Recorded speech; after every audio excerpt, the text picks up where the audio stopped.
Today, we will look at more mysterious artifacts from Israel that may change history. Let's get started. Number 4. The Tel Dan Stele. In 1993, a team of archaeologists uncovered a collection of Meshes steelyards dating back to the 9th century BC. They were found at the site of Tel Dan, which is an ancient city in the northern part of Israel near the border with Lebanon. Among them was a small fragment that turned out to be one of the most significant archaeological discoveries ever made. It was a broken piece of a larger steelyard that, when put together, revealed a previously unknown biblical artifact. The Tel Dan steelyard contains the oldest known extra-biblical reference to the dynasty of David. It reads, "House of David," spelled exactly as it is in Hebrew. The discovery of this steelyard provided strong evidence that the biblical account of King David's rise to power is historically accurate. Until this discovery, many scholars had argued that the accounts of David in the Bible were nothing more than a myth. But the presence of his name carved into a stone steelyard suggests that he really did exist. The discovery also has important implications for understanding the history of ancient Israel. It provides a tangible link between the biblical account of the conquest of Canaan and the archaeological record. It also helps to establish a timeline for the events of the early monarchy. Number 3. The Kedef Hinnom inscription. In 1974, an amateur archaeologist named Eliyahu Kedef was sifting through dirt at the City of David archaeological site in Jerusalem when he discovered two small clay fragments.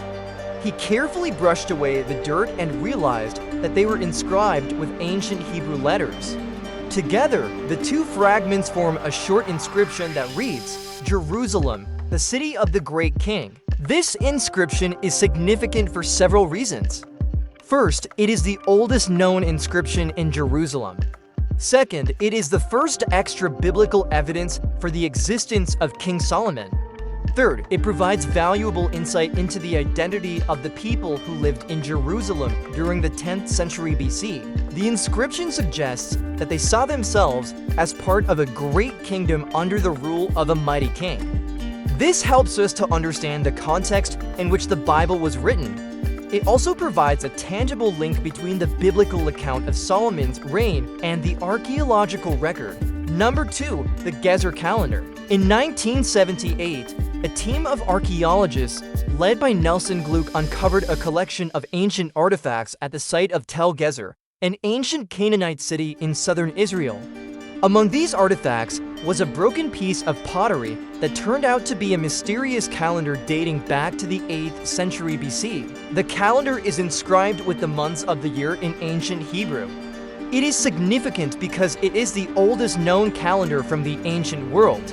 It also provides valuable insight into the religious practices of the people who lived in Canaan during the 8th century BC. The fact that the calendar was found at Tel Gezer, a Canaanite city, suggests that the worship of Yahweh was widespread throughout the region.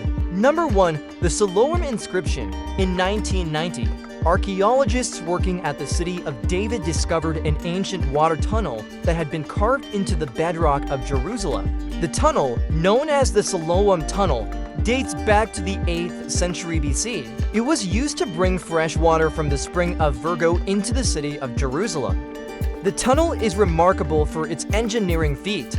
It is over 1,700 feet long and was likely carved using nothing more than primitive hand tools. But what makes it truly fascinating is a series of inscriptions that were found on the walls of the tunnel. The inscriptions date back to the reign of King Hezekiah and contain some of the oldest known Hebrew writing. One of the most famous inscriptions reads, "My heart will sing of your works and your wondrous deeds." It is a psalm of praise to God for his mighty acts. The Siloam inscription provides valuable insight into the religious beliefs of the people who lived in Jerusalem during the 8th century BC. It also helps us to understand the historical context of the Bible. Thank you for watching. Let us know in the comments below what you think of these hidden artifacts from Israel.